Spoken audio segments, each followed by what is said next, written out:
Breaking news చూస్తున్నాం. కాసేపట్లో కామారెడ్డి జిల్లాలో సీఎం రేవంత్ రెడ్డి పర్యటించనున్నారు. ఇక కామారెడ్డిలో దెబ్బతిన్న రోడ్లు, జిఆర్ కాలనీని ఆయన పరిశీలించనున్నారు.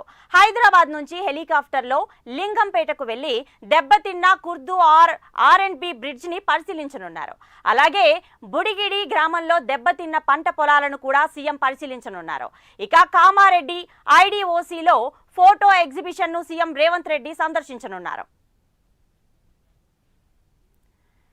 ఇక ఇదే అంశానికి సంబంధించిన మరింత సమాచారం మా ప్రతినిధి రాజేష్ అందిస్తారు. రాజేష్, మరికొద్ది సేపట్లో కామారెడ్డి జిల్లాలో సీఎం రేవంత్ రెడ్డి పర్యటన స్టార్ట్ కాబోతుంది. అయితే గత వారం రోజుల క్రితం కురిసినటువంటి భారీ వర్షానికి కామారెడ్డి జిల్లా అతలాకుతలమైన పరిస్థితి.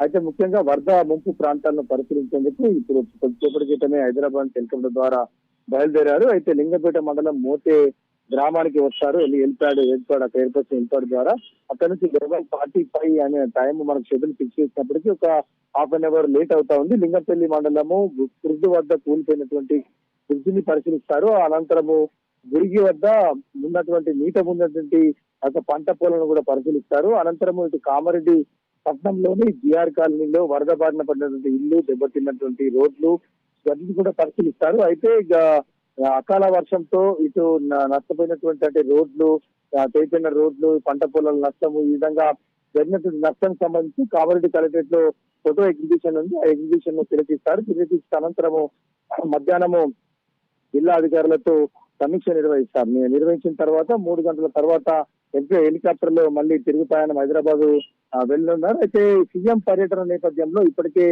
బీఆర్ఎస్ కు సంబంధించినటువంటి కార్యకర్తలను ముందస్తుగా అరెస్ట్ చేస్తున్న పరిస్థితి మనకు కనబడతా ఉంది. ఇటు బీఆర్ఎస్ తో పాటు కమ్యూనిస్ట్ పార్టీలకు చెందిన నేతలు కూడా అదుపులోకి తీసుకుని తెలుస్తా ఉంది. ఇటు మాజీ ఎమ్మెల్యే కామెడీ మాజీ ఎమ్మెల్యే గంప గోవర్ధన్, అదేవిధంగా ఎల్లారెడ్డి మాజీ ఎమ్మెల్యే సురేందర్ రెడ్డి ఇప్పటికే అవగాహన చేసినట్టు తెలుస్తా ఉంది. రైట్ రాజేష్.